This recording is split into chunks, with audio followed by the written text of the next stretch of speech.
Hi there, everyone. Scott and Lars back with another review and analysis for the Apothecary Diaries, brought to you by Camille's Harem. Not just a podcast for novice writers by novice writers, but also a YouTube channel by novice writers for novice writers, because writing is an adventure, it's more fun with friends.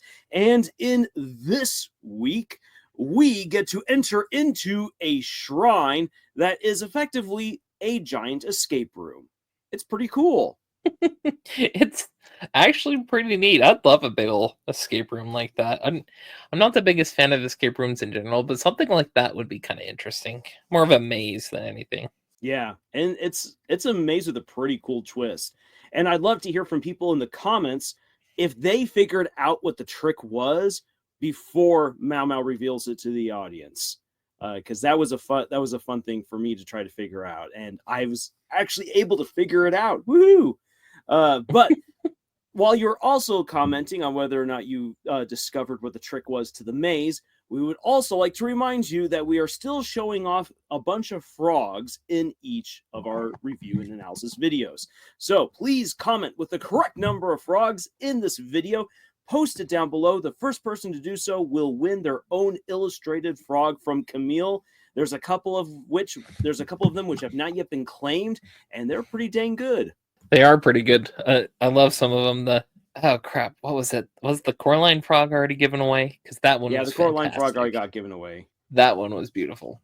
Yeah. But there's a lot of them are like very funny. Yeah, the criminal frog's fun. I'm gonna burgle your dirts. So again, please comment down below with the correct number of frogs, and also let us know if you figured out the trick to the maze. But with that being said, let's dive into a quick review of the events of this episode before we begin breaking down the significance of those events and what kinds of writing advice we can take away from this episode. So, in this episode, we get a very interesting opening with Jinshi experiencing a nightmare, which doesn't at first seem to us like it's all that horrific, but it is a bit creepy, where he's, again, a little kid playing with a ball in the hallway. This really old man comes up and is about to hand something to him before a bunch of servants come and carry him off. Also, his mother intervenes, splits herself between her and this older man. There's an older woman that Jinshi, as a kid, doesn't know who on earth this person is. As he's leaving, he drops something golden. Jinshi reaches for it, and then he wakes up in a cold sweat.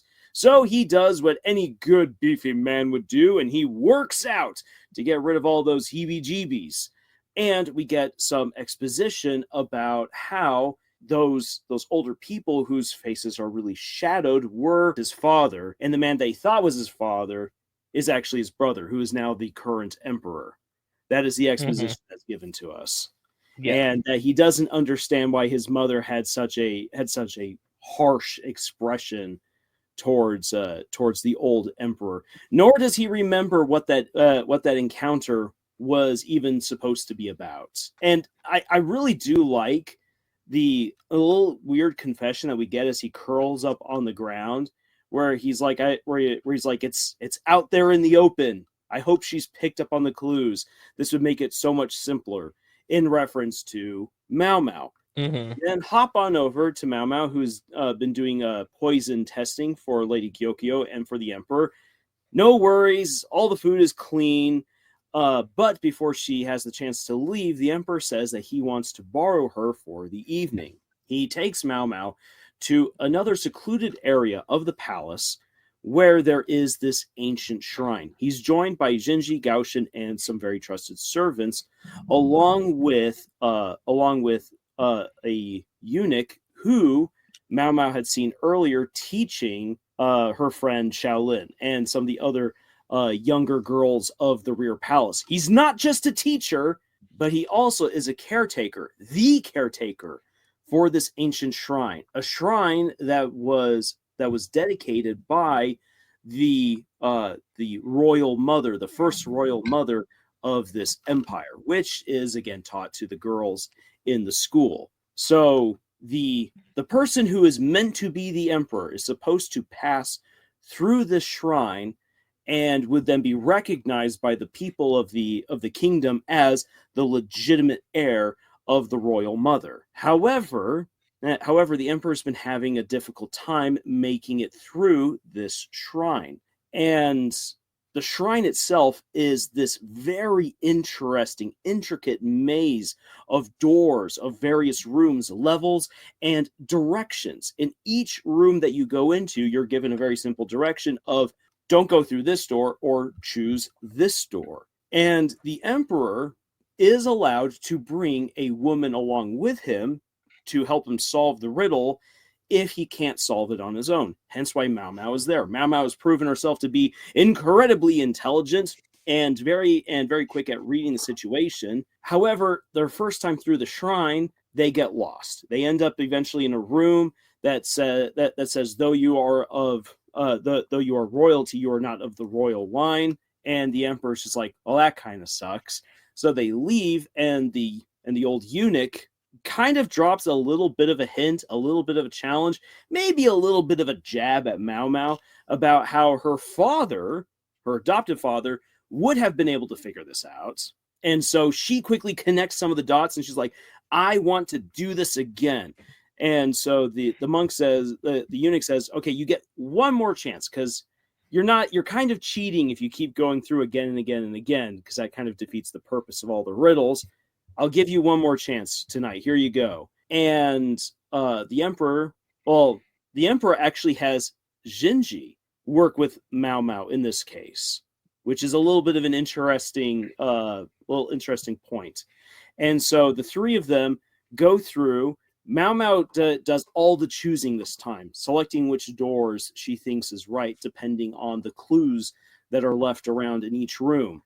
And they eventually get to a room where they are told to choose the red door, but there's no red doors. She chooses the green door, and when they open up the green door, they end up on the balcony where anciently the royal mother would introduce her son, the rightful heir to the empire. Ta-da! The shrine has been beaten! And that's where Maomao reveals that the whole test was set up based on color blindness, which is a trait that came from the first queen of the empire, and that her people, in order to ensure that her legacy, her line continued on the throne, took this ancient shrine and repurposed it with a challenge for the next emperor in such a way that it would ensure that only those with her specific trait of colorblindness, or awesome eyes to see in the dark, as they say in this episode, would succeed on the throne, thereby maintaining hegemony. Ta-da! There we are. Maomao does start piecing together quite a few clues, but yet again, somewhat frustratingly, is like, well, that's not really my place. End episode. So there's a few things that this episode kind of brings forward that's going to be very important, especially for the current arc we're in, specifically the very start of the episode, because we're introduced to some new characters. We're introduced to the previous emperor. We get more information about the current emperor, and then we're introduced to Jinshi's mom and someone known as the Empress Dowager. Those are all going to be very important names for what we're about to get into, because honestly, in my opinion, this is one of the more involved and interesting mysteries that we've yet had in this series. I'm not going to go any further from that, but just pay attention to those characters as we find out more about them. One of the things that really sticks out to me in this episode, and this is a bit of subtle world building. This is never really called out. Maomao just barely touches on it at the end. But for those of you who know your history and know your history of kingdoms like China, would know about heaven's mandate, or the heavenly mandate, about those who are chosen to rule. That's the will of the gods, or the will of God, therefore I am in power. And that belief, interestingly, has been co-opted by a very brilliant, subtle bit of manipulation. that we understand, oh, so if this other kingdom which got married into the royal line wants to maintain some sense of influence, power, and control, what if we took one of the major religious symbols, which is the shrine, and we change it ever so slightly in such a way that we can ensure that those of a certain bloodline remain on the throne, especially in a system where there's so many concubines, that there will be loads of children, and the potential for people who are not of the queen's bloodline or very distantly related to ascend to the throne. And so this shrine is the way of kind of culling the crowd of potential candidates without having to resort to bloodshed. And it is really smart, disguising a little bit of science as religion, or inserting it on in there to ensure political dominance. Like this, after I watched this episode the first time, I was like, wow, that's really, really cool. Again, it's barely touched on. You have to be paying attention. Maomao just slightly touches on it. And this is one of those moments of like how the iceberg is always bigger under the surface of the water. And it's very much appreciated getting to see something like that in an episode like this. Well, and it's something Apothecary Diaries excels at, because it's not afraid to have lore and have history as part of that world building that goes back for generations and generations. And so, like, if we're able to keep track of like all these different little like tidbits and facts that we're getting throughout the story, that we're not just given from the very beginning, but like we get a little here, we get a little there as the story progresses, as it's relevant, and we get a larger picture of the country, of the emperors, of their family, of the concubines, of the rear palace itself, because apparently it wasn't that big before, but then it grew and it encompassed the shrine, encompassed all these like old ruins. We're also getting a view of outside of the country as well, and how the politics from these different places have shaped the location we're in. So we may be like specifically looking at Maomao and Jinshi's life, but now that they're caught up in all this like court drama and everything that's going on, what happened 50 years ago, what happened 100 years ago, what happened centuries ago still matters. That is excellent writing, especially to do it in such a way that doesn't pump the brakes and be all like, let's stop to have a history lesson. Yes, there is a history lesson in this episode, but the plot was not brought to a screeching halt in order to do it. That's pretty excellent. It is. And I just got to say, I feel like I'm quite a ways ahead. I'm really not. Because, like, you look at the light novel, I'm in the middle of the fourth light novel at the moment. This is happening in the third light novel. But, like, stuff that's happening in this episode is still completely relevant where I'm at in the fourth light novel. It's very well put together. It like, loops back on itself, like, very frequently. And it's all tying into different stuff. So when you find new stuff, you're able to make the connections yourself of where different things connect to different things. And it's beautifully written story. Like, and that's one of the things as a writer, if you're going to make a story like this, you need time and you need patience and you need some really good friends who are willing to help you iron out all of the different loops and kinks that end up appearing in the story. Because the amount of work that like must have gone into writing and preparing the story and making it make sense is mind-boggling. It's pretty intense. Like for this, you definitely want to make sure that you have a good timeline. You need to have all your notes well organized, and to deliver it within your story, it needs to be done in subtle ways through conversations that just name drop little things or reference stuff that's happening, and then later on like come about where you see the application of some of that history, some of that geography, some of that architecture, some of that political know-how, and you don't necessarily need to bring it front and center. For my book Bleed, Steam, and Steel, because like I did something slightly different, where the opening to each chapter has basically a history lesson or a cultural lesson based on the point of view character for that book. So if you have Asuka, you get a reference to her people's history and culture. For Zemon, you get a reference to his people's history and culture, and so on and so forth. And then within that chapter, there's then a reference or a situation to that little lesson. And I did that because originally the book was actually 4 different novellas and not all one big story. And I brought them together and I kept it because I really like that style. And that's something you can do, but especially within a more long form story like the Apothecary Diaries, subtlety is the name of the game, and organization is key.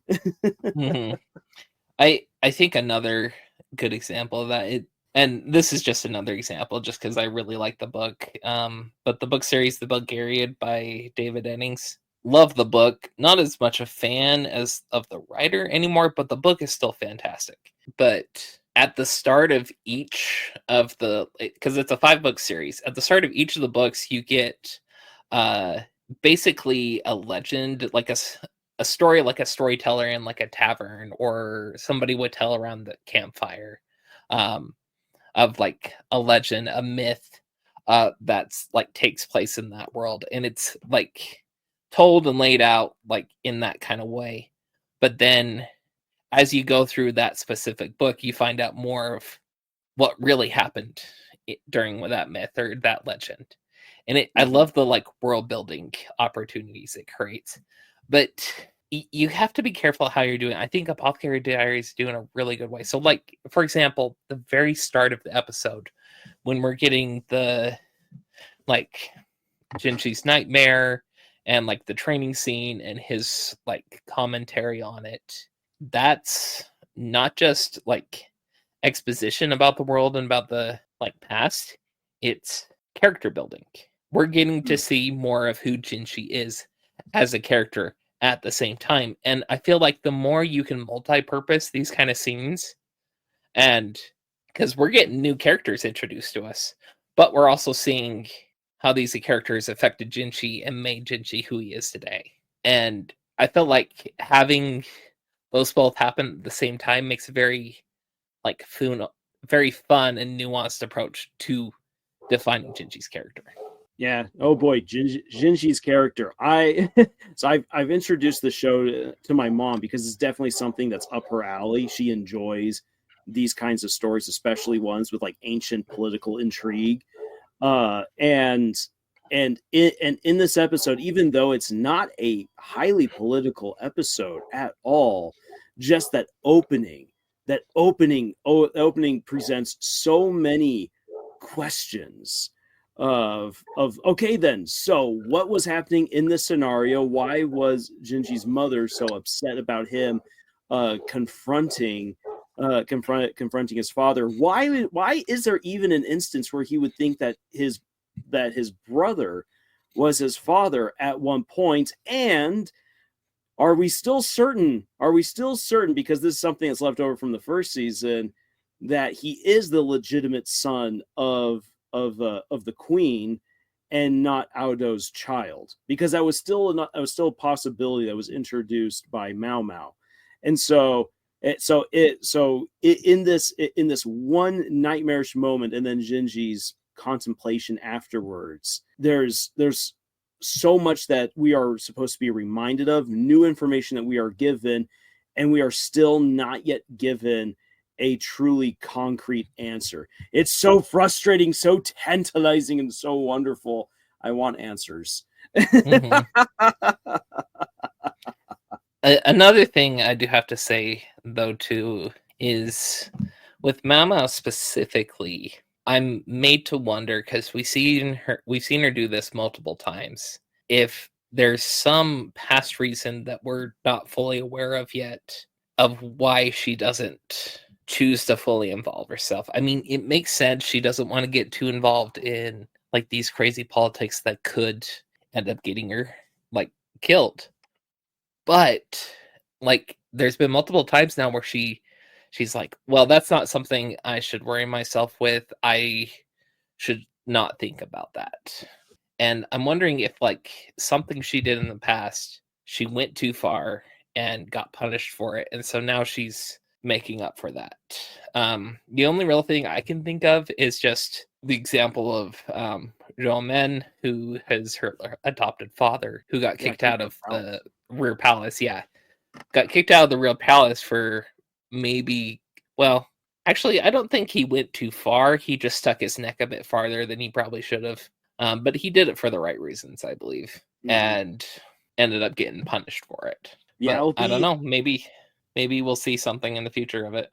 Yeah, it'll be very interesting to discover what the reason is for this particular tick, because this is one of those things that holds Maomao back from being the not just the powerhouse that we know that she can be, but also being, I think, more true to herself, because she's voraciously hungry for knowledge. And we know that she particularly likes things related to medicine, but she likes to understand the world and the people around her. And this tick to just immediately pull back when she feels like she's going too far is preventing her from really embracing that very admirable trait of herself.